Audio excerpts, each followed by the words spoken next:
फरवरी 2001 वो महीना था जब मैं आरसीएम में आया और 3 महीने के बाद जब मैं एक बड़े प्रोग्राम में गया, उसके बाद आरसीएम मेरे अंदर आ गया और आज तक निकलने का नाम नहीं ले रहा है।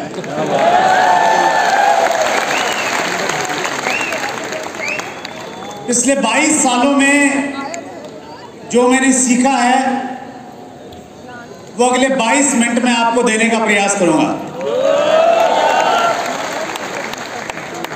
जब ये इवेंट फाइनल हुआ, सब्जेक्ट तय करना था कि किस विषय पे बात करनी है, तो मैंने वो सब्जेक्ट चुना जो मुझे लगता है जो सबसे ज़्यादा इम्पोर्टेंट है, हमारी पर्सनल लाइफ के लिए भी इम्पोर्टेंट है और हमारी प्रोफेशनल लाइफ के लिए भी इम्पोर्टेंट है। तो ये वाला सब्जेक्ट है ना जिस पे हम बातचीत करने वाले हैं अभी, ये हम सबके लिए तो इम्पोर्टेंट है ही है। जो हमारे ये कैमरा साथ हैं उनके लिए भी इम्पोर्टेंट है, हमारी सुरक्षा में जो लोग हैं सबके लिए बहुत इम्पोर्टेंट है। तो सब लोग इससे लाभान्वित हो सकते हैं। तैयार हैं हम सब लोग? सबसे पहले तो हमारे पास में मौका है ग्रेटिट्यूड फील करने का, बहुत जोरदार तालियां बजाने का इन विभूतियों के लिए जिन्होंने हमें बहुत वंडरफुल प्रोडक्ट दिए हैं। वंडरफुल है या नहीं है? तो तालियां उतनी बजाइए जितनी आपको फीलिंग आ रही है इन प्रोडक्ट को लेकर। Thank you Sharma sir, Puneet sir और ईसा मैम इन वंडरफुल प्रोडक्ट्स के लिए। कितने लोग हैं जो आरसीएम में डायमंड बनना चाहते हैं? ये वाली पिन लेना चाहते हैं जो मेरे पास में है? इरादा पक्का है? कितना बिजनेस चाहिए डायमंड जाने के लिए? 50 करोड़? उधर पीछे भाई साहब बैठे हैं, वो सोच रहे हैं कि मेरा 40,000 नहीं होता। आप 50 करोड़ की बात करते हैं, 50 करोड़ करना चाहते हैं ना? तो 50 करोड़ करना चाहते हैं तो हमें एक बेसिक चीज को समझना पड़ेगा। 50 करोड़ होने के लिए हमें यह समझना पड़ेगा कि हम डायरेक्ट सेल के बिजनेस में हैं। कौन सा बिजनेस में है सर? हम डायरेक्ट सेल के बिजनेस में हैं और ये एक ऐसा बिजनेस है जिसमें हम लोगों को अपनी तरफ अट्रैक्ट करते हैं, उनको प्रेजेंटेशन देते हैं, अपना प्रोडक्ट बताते हैं और फिर वो हमारे साथ में आते हैं। तो आने के बाद, उनके हमारे साथ में जुड़ने के बाद हमारी सेवाएं, हमारा व्यवहार, हमारा रिलेशन उनके साथ में ऐसा हो कि फिर वो हमें जिंदगी में कभी छोड़ के नहीं जाए, हमारे साथ में जुड़े रहे। आपने किसी एक व्यक्ति को हेल्थ कार्ड ऑयल दिया, आप उससे बड़े अच्छे से बात करते हैं, कभी कभी बीच में उसको ग्रीटिंग भेज देते हैं, तो वो व्यक्ति आपके उस व्यवहार से खुश होकर गामा ओरिजिनल लेगा या नहीं लेगा? लेगा। और अगर आपका व्यवहार अच्छा रहा, अगर आपका उससे संबंध नहीं खराब हुआ, टूटा नहीं, तो जिंदगी भर आपका ग्राहक बन सकता है या नहीं बन सकता?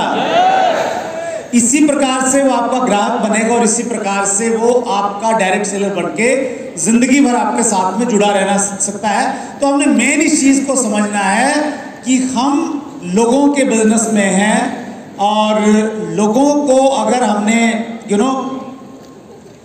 ठीक करना है, सही करना है, तो हमने मैग्नेटाइज करना पड़ेगा, मैग्नेट बनना पड़ेगा। इस प्रकार की चुंबकीय शक्ति अपने अंदर में पैदा करनी पड़ेगी कि जो हमारे आसपास में हैं वो खिंच के हमारे पास में आ जाएं और जो एक बार हमारे पास में आ गए वो जिंदगी में कभी छोड़ के नहीं जाएं। Magnetise, don't पुलवराइज। पुलवराइज होता है कूटना, पीटना, डरा के, धमका के किसी को अपने साथ में रखना। कुछ लोग इस वाले पैटर्न पे भी काम करते हैं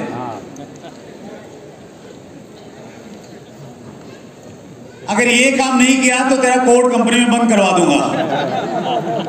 हेलो, मेरी बात नहीं मानी तो मीटिंग देना बंद। या अलग तरीके से डरा के धमका के आप किसी व्यक्ति को जिंदगी में अपने साथ रख सकते हैं क्या?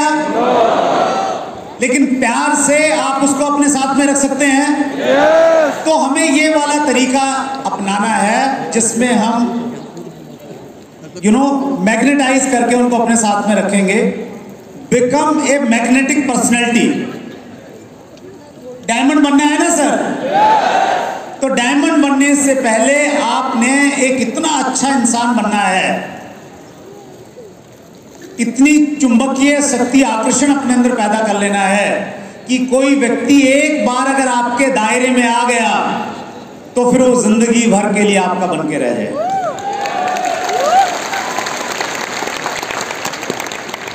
और 22 सालों में जो मैंने सीखा है, जो प्रैक्टिकल चीजें सीखी हैं, वही मैं आपके सामने प्रेजेंट करने वाला हूं। We are in a business, we are in a people business. हमारा मेन प्रोडक्ट क्या है? क्या है मेन प्रोडक्ट? लोग हैं। तो इस चीज को हमें हमेशा ध्यान में रखना है। लोग जोड़ के रखने हैं, जोड़ने हैं, लेकिन लोगों को जोड़ना, लोगों के साथ में संबंध बनाना, उनको एक साथ में लेके चलना, वैसा ही काम है जैसा तराजू में मेंढकों को तोलना। अब कल्पना करके देखिए, आपने तराजू में मेंढकों को तोलना है। एक मेंढक को रखेंगे, दूसरे को पकड़ के लाएंगे तो पहला वहीं मिलेगा आपको? नहीं मिलेगा, वो भाग जाएगा। तो यही प्रॉब्लम लोगों के साथ में होती है। हम ए लाइन वालों के साथ में थोड़ा ठीक बनाते हैं तो बी वाले नाराज हो जाते हैं। बी वालों को थोड़ा ज्यादा टाइम देने लग जाते हैं तो ए वाले झंडा उठा देते हैं कि भैया आप तो हमारे अपलाइन है ही नहीं। और ये प्रॉब्लम इस समय में आजकल डायरेक्ट सेलर्स को भी हो गई है। वो गामा पे थोड़ा ज्यादा ध्यान देते हैं तो ड्यूटी चार्ज वाले नाराज हो जाते हैं।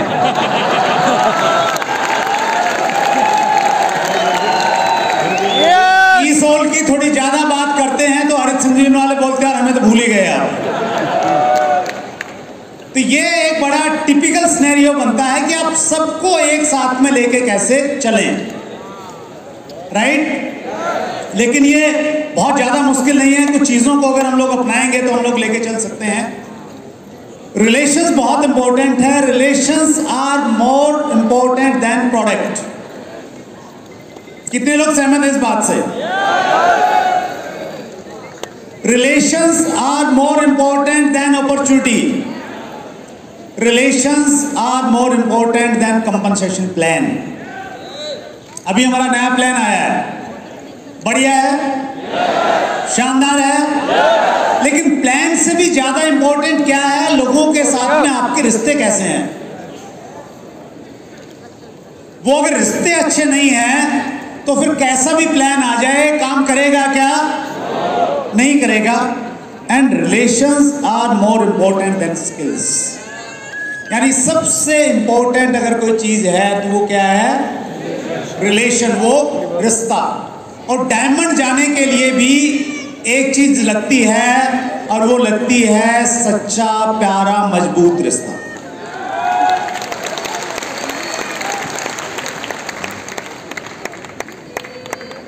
Human behaviour is a science. लोगों से अगर आपने अच्छे रिलेशन बनाने हैं तो आपको थोड़ा ह्यूमन बिहेवियर को समझना पड़ेगा, मानव स्वभाव को समझना पड़ेगा। मानव स्वभाव एक विज्ञान की तरह काम करता है। विज्ञान की खूबसूरती ये रहती है कि विज्ञान के जो परिणाम है वो सटीक होते हैं, उसको कोई चैलेंज नहीं कर सकता। जैसे H2O का क्या होगा? पानी। अगर हाइड्रोजन के 2 पार्ट और ऑक्सीजन 1 पार्ट हम साथ में उनको मिलाएंगे तो क्या बन जाएगा? पानी ही बनेगा ना। इसको कोई झुठला सकता है क्या? ये साइंटिफिक है, स्टिक है, इसको कोई चैलेंज नहीं कर सकता, उसी प्रकार की कुछ चीजें ह्यूमन बिहेवियर में रहती है। बिल्कुल स्टिक हैं, साइंटिफिक हैं। अगर आपने वैसा किया तो वैसा ही परिणाम होगा जैसा परिणाम H2O के करने से पानी होता है। एक एग्जांपल देखते हैं हम लोग। अगर आप किसी व्यक्ति की तारीफ करते हैं, क्या करते हैं? तारीफ करते हैं, और तारीफ भी आपने पब्लिकली कर ली, उसकी लोगों के बीच में उसकी खूब तारीफ की, तो वो व्यक्ति वैसा बिहेव करेगा जैसा आप चाहते हैं। हिप्नोटाइज कर देंगे आप उसको। हिप्नोटाइज जानते हैं आप क्या होता है? सामने वाला व्यक्ति फिर सामने वाले को देख के ही रिएक्ट करता है, जैसा वो चाहता है वो करता है।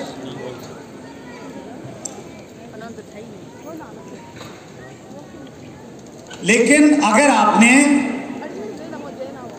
किसी को पब्लिकली क्रिटिसाइज कर दिया, पब्लिकली लोगों के बीच में अगर आपने क्या कर दिया, क्रिटिसाइज, उसकी आलोचना कर दी, उसकी कमियों को बता दिया, तो मालूम उसका रिएक्शन क्या होगा? उसका रिएक्शन होगा कि उसकी ईगो क्लैश होगी, और वो व्यक्ति जो आपको कल तक भगवान मानता था, वो पब्लिक में क्रिटिसाइज करने की वजह से आपको अपना सबसे बड़ा दुश्मन मानने लग जाएगा। आपने 15 साल उसके लिए क्या किया, वो 15 सेकंड में भूल जाएगा। हेलो, ये उतना साइंटिफिक है जितना H2O है। इस प्रकार की और बहुत सारी चीजें हैं जो चीजें हमें ये बताती हैं कि हम लोगों के साथ में किस प्रकार का बिहेव करेंगे तो उसकी क्या प्रतिक्रिया लोगों के ऊपर में आने वाली है। अगर आप किसी व्यक्ति को प्रेज करेंगे पब्लिकली और क्रिटिसाइज करेंगे प्राइवेटली, अकेले में जाके उससे बातचीत करेंगे, और क्रिटिसिज्म भी कंस्ट्रक्टिव होना चाहिए, सामने वाला व्यक्ति उसको एक फीडबैक के रूप में ले सकता है। तो अगर आपने ये किया तो फिर क्या होगा? उसका रिएक्शन होगा कि सामने वाला व्यक्ति जिंदगी भर के लिए आपका फॉलोअर बन जाएगा, कभी आपको छोड़ के नहीं जाएगा।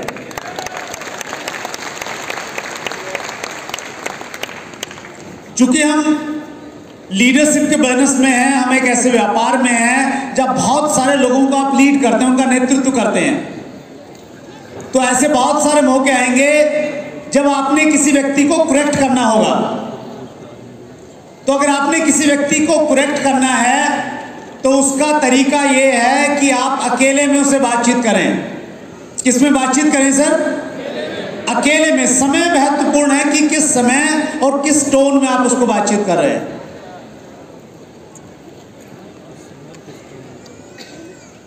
मैग्नेटिक पर्सनैलिटी बनने के लिए हमें क्या करना पड़ेगा?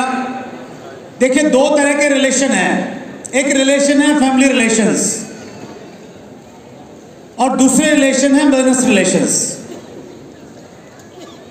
अगर आप बिजनेस में बहुत अच्छा करना चाह रहे हैं, बहुत बड़ी टीम तैयार करना चाहते हैं, उसको लीड करना चाहते हैं, कितने लोग चाहते हैं?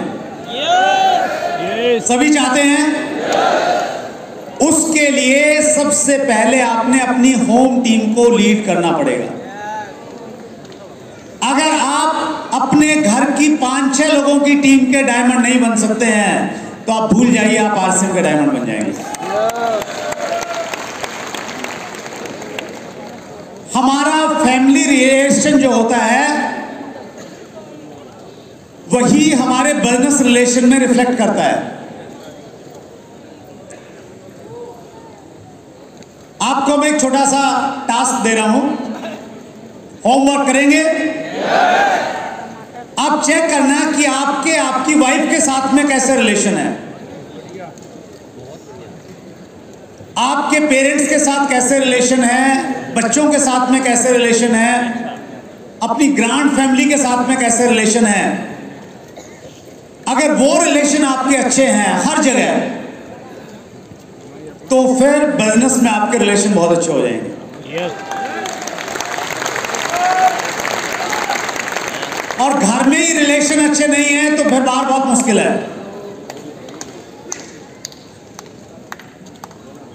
देखिए, मैग्नेटिक पर्सनैलिटी बनने के लिए, बनना चाहते हैं ना आप?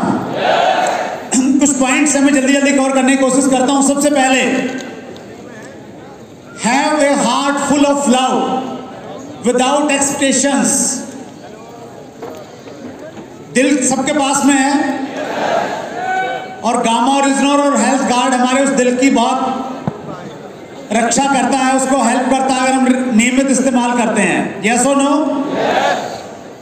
लेकिन सामने वाले भी, हर व्यक्ति के पास में दिल रहता है जिनसे हम लोग व्यवहार करते हैं, तो उनका दिल न दुखे उस चीज का भी हमें ध्यान रखना है। और वो हम रख पाएंगे बशर्ते कि हमारा दिल बहुत बड़ा होगा, ऐसा दिल जिसमें सबके लिए प्यार हो। 100 रुपए की खरीदारी करने के लिए भी, जो डायमंड क्लब कर रहा है उसके लिए भी प्यार है। हेलो? जो अच्छा बिजनेस दे रहा है उसके लिए भी, और अभी जो अभी नहीं दे रहा है तो उसके लिए भी उतना ही प्यार है। अगर सबके लिए आपके पास में विदाउट एनी कंडीशन अगर प्यार है तो फिर लोग हमेशा आपके साथ में लगे रहेंगे। सतीश पंडित जी बहुत अच्छी बात कहते थे कि एक प्यार भरा दिल 1000 दिमागों से ज्यादा ताकतवर होता है। तो ज्यादा कैलकुलेटिव मत होइए बिजनेस में। ये लोग बड़ी हो गई तो इसको छोड़ देता हूं, दूसरी पे ध्यान देता हूं, फिर तीसरी पे ध्यान देता हूं। सबके लिए अगर प्यार करेंगे तो फिर मैग्नेटिक पर्सनैलिटी आप बन जाएंगे। Develop an attitude of gratitude. हमारे जितने भी संबंध है ना, उन संबंधों को लेके आपके अंदर कृतज्ञता का एक भाव होना चाहिए कि आपका अगर स्पाउस है तो आपके स्पाउस की वजह से आपकी जिंदगी अच्छी हो गई है, ये फीलिंग आपकी होनी चाहिए। जब भी मौका मिले उनको आप ग्रेटिट्यूड कीजिए, उनका आभार व्यक्त कीजिए, इससे आपको एक पॉजिटिव एनर्जी मिलेगी। हेलो? शादीशुदा कितने लोग हैं? बहुत सारे साथी हैं। न्यूली मैरिड, जितने न्यूली मैरिड भी है कुछ जिनकी 2 साल में शादी हुई है।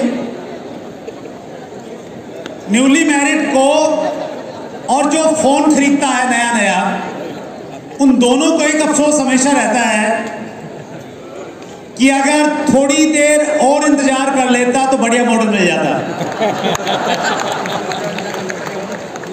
हेलो? अब जो मिल गया उसको स्वीकार करना पूरी आत्मा के साथ में। हेलो? और ये कहना कि मैं बहुत लकी हूं, मुझे आप जैसा लाइफ पार्टनर मिला है। बीसी सर हमारे बीच में है। बीसी सर ने हमें एक चीज सिखाई कि अपने अपलाइनों को अच्छा कह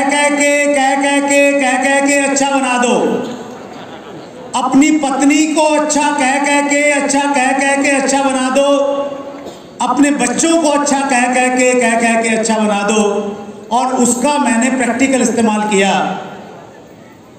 मेरी वाइफ है सुदेश, मैंने उनके हाथ में हाथ लिया जैसे ही बीसी सर का मैं सेमिनार लेके आया, और मैंने पहली बार कहा, कई साल हो गए थे शादी को, कि सुदेश मैं दुनिया का सबसे लकी व्यक्ति हूं कि मुझे आप लाइफ पार्टनर के रूप में मिले। मैं बहुत ईमानदारी से बता रहा हूं, जब पहली बार बोला तो एक एक्टिंग जैसा लग रहा था, लेकिन 5-7 बार बोला तो मेरा अंदर से रोम रोम इस चीज को मानने लग गया कि मैं दुनिया का सबसे लकीस्ट पर्सन हूं जो सुदेश जैसी वाइफ मुझे मिली।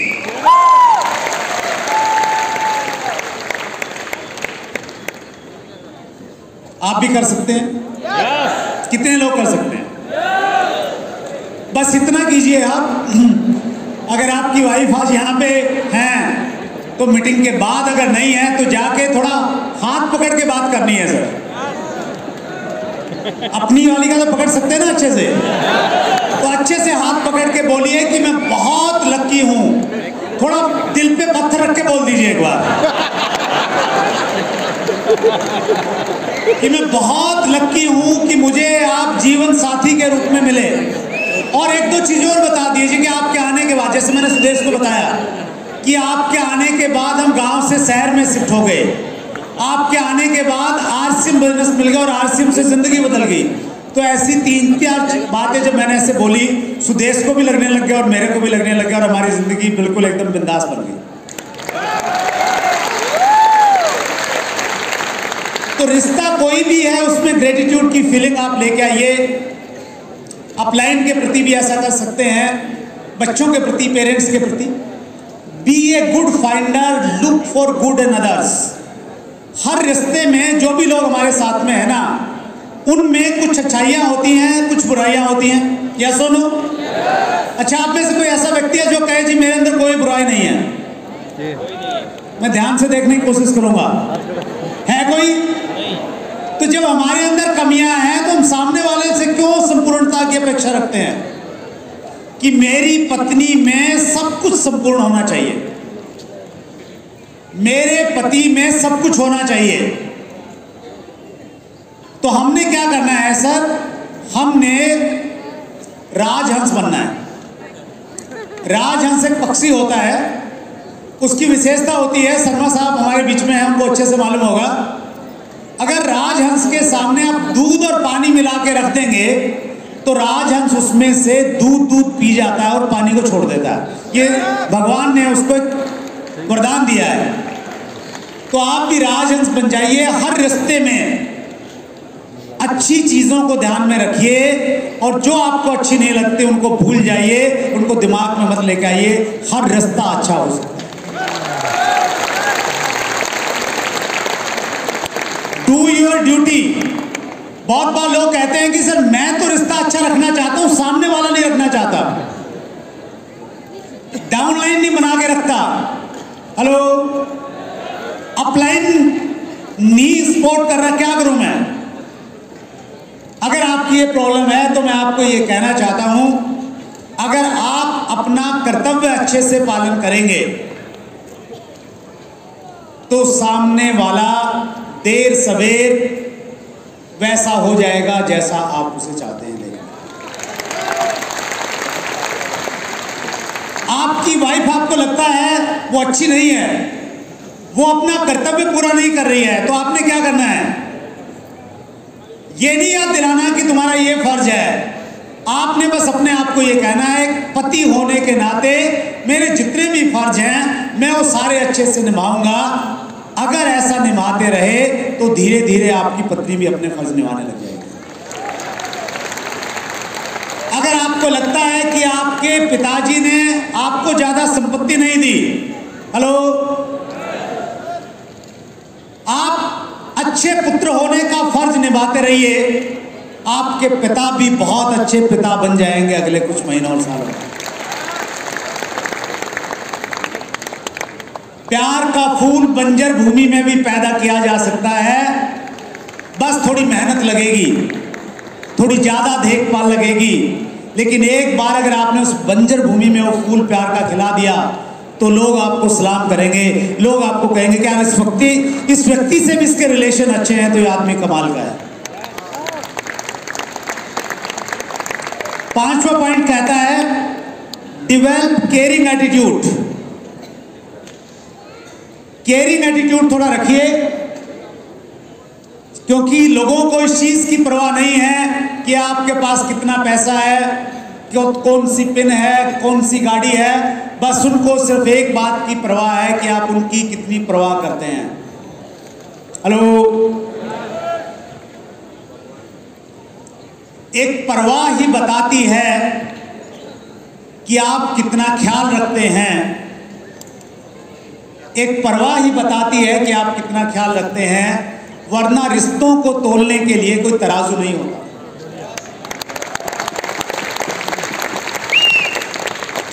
ये बहुत इंपॉर्टेंट पॉइंट है सर। Be egoless. बड़ा बिजनेस करना है, डायमंड बनना है, ईगो को खत्म कर सकते हैं क्या? कितने लोग कर सकते हैं? आसान नहीं है, क्योंकि जैसे जैसे आपकी पिन बढ़ेगी ना, उस पिन में ईगो बढ़ती शुरू हो जाती है। फिर बहुत सारे लोगों का ये प्रॉब्लम है कि वो 100 पीस करके आए थे लेकिन उनको सही सीट नहीं मिली।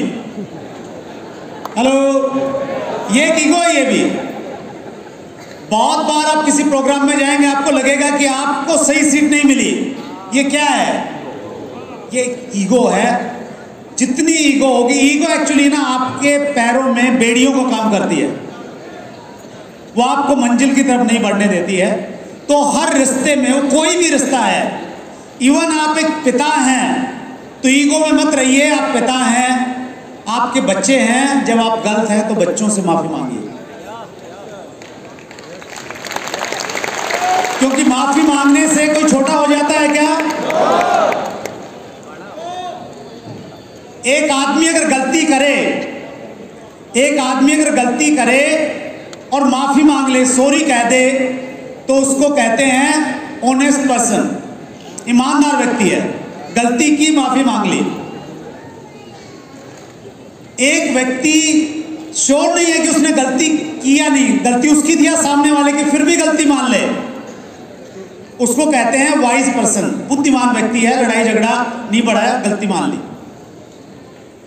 और एक तीसरा व्यक्ति और होता है जिसको मालूम है कि 100% गलती सामने वाले की थी और फिर भी उसको मान ले, तो उसको कहते हैं हस्बैंड।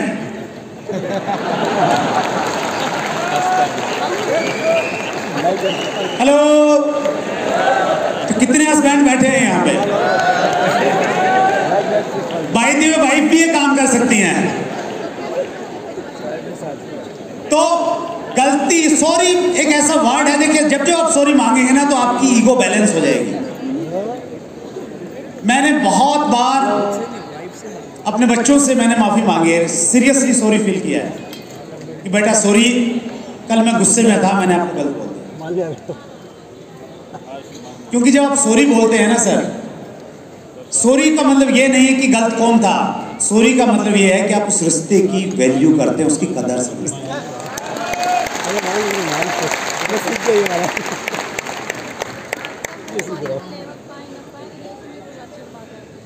हार कर जीतने वाले को बाजीगर कहते हैं, ये डायलॉग पुराना हो गया है। नया डायलॉग ये है कि हार को जीतने वाले को डायमंड कहते हैं।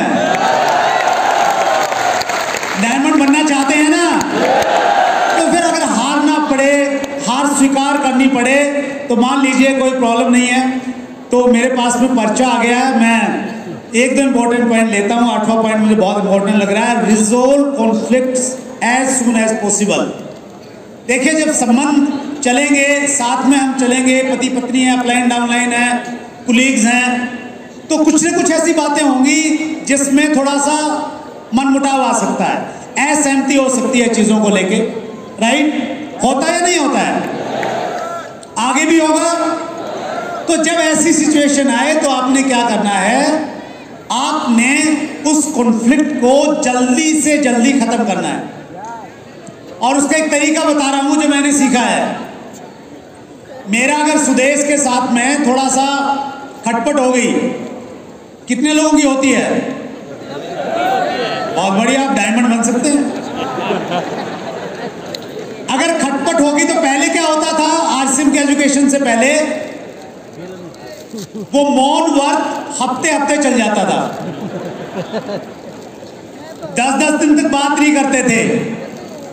लेकिन अब एक मैंने लाइन सुनी आरसीएम के एक सेमिनार में कि विनर्स पहल करते हैं और लूजर्स वेट करते हैं।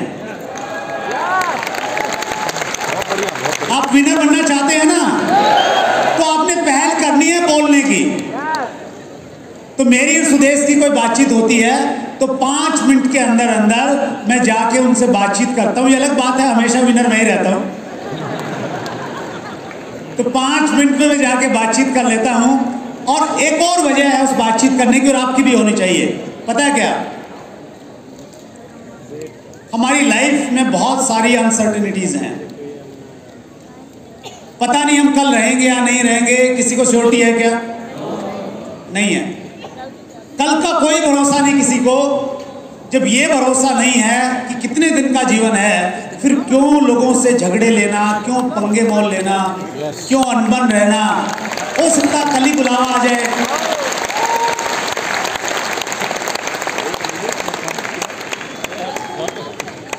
दिल बाहरी करके दुनिया को छोड़ना सही रहेगा या खुले दिल से दुनिया को छोड़ के ठीक रहेगा?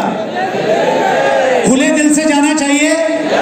तो जहां भी रिश्ते थोड़े गड़बड़ हैं, किसी वजह से हो गए, परिस्थिति की वजह से हो गए, आगे बढ़ के सॉरी मानिए, क्योंकि आगे का कोई भरोसा नहीं है दोस्त। और जब ये मेरे दिमाग में आता है, मैं सुदेश के पास जाता हूँ, बातचीत करना शुरू हो जाता हूँ, और फिर शाम को बहुत बढ़िया गर्मा गर्म रोटी मिल जाती है। आपको भी मिल सकती है सर, राइट? एक्सेप्ट। चलिए, ये एक पॉइंट, सिर्फ पॉइंटर ले रहा हूं मैं, अनन्या मेरी तरफ देख रहे हैं बार बार। Accept them as they are. हमारे जो संबंध बन गए ना, जिनको आप तोड़ना नहीं चाहते हैं, तो रो रो के मन उनके साथ में रहिए, हंस हंस के उनके साथ में जीवन को एंजॉय कीजिए, उनको एज इट इज स्वीकार कीजिए। नई नई शादी होती है, पहले साल पति पत्नी इतना प्यार करते हैं आपस में, और एक दूसरे से प्रॉमिस करते हैं कि बस बदल मत जाना। हेलो, बदल मत जाना, ऐसे ही रहना, इतना ही प्यार करते रहना। 2-4 साल के बाद में हम एक दूसरे को बदलने में लग जाते हैं। तुम्हारे अंदर ये ठीक नहीं है, तुम्हारे अंदर ये ठीक नहीं है, तो जो जैसा मिला उसको ऊपर वाले का प्रसाद ग्रहण करके, प्रसाद समझ के ग्रहण कर लीजिए, जिंदगी बहुत आसान हो जाएगी। वो अपलाइन है, डाउनलाइन है, कोई भी है। एंड लास्ट पॉइंट है लिसनिंग। परमात्मा ने हमें 2 मुंह दिए हैं और 1 कान दिया है, ऐसा ही है ना? नहीं, और क्या है? 2 कान दिए हैं, 1 मुंह दिया है। तो ये बात उस समय भी याद रखा करो जब आप अपनी पत्नी के पास में बैठते हैं, या पत्नियां स्पेशली जब पति के सामने बैठती हैं, तो ज्यादा सुनना है और कम बोलना है। तो लिसनिंग एक ऐसी स्किल है, अगर ये आपने डेवलप कर ली तो फिर जिंदगी बहुत आसान आपकी होने वाली है। रिलेशन अच्छे हो जाएंगे सर, बिजनेस अच्छे हो जाएंगे, सब कुछ ट्रांसफॉर्म हो जाएगा। और ये एक बड़ा मैं फनी इंसिडेंट बताता हूँ आपको। अभी चैट विद सुरेंद्र वत्स में हमारे गेस्ट थे पिछले दिनों, सुरेश मोहन सेमवाल शर्मा सर। उनसे मैंने बड़ा अच्छा प्रश्न पूछा। उन्होंने बोला एक्चुअली कि इस दुनिया में अगर कोई भी इंसान है ना, तो वो ये हक रखता है कि उसको अच्छे से सुना जाए, सबको अच्छे से सुनिए। तो मैंने उनको मजाक में कहा कि पत्नी को भी अच्छे से सुनना है। तो उन्होंने एक बड़ी गंभीर बात बोली। उन्होंने कहा कि पत्नी को तो सबसे अच्छे से सुनना है, क्योंकgruppi अगर आप अच्छे से नहीं सुनेंगे तो कोई दूसरा उनको अच्छे से सुन लेगा और आपके लिए समस्या होगी।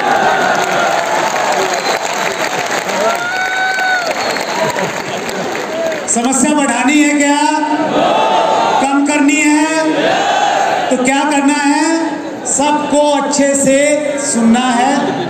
और ये सेकंड लास्ट स्लाइड है, जो स्लाइड बता रही है कि हमने किन किन पॉइंट की बातचीत की। तो वो स्लाइड चली गई। एक बार दिल की गहराई से आप सबका बहुत बहुत धन्यवाद कि आपने मेरी बातचीत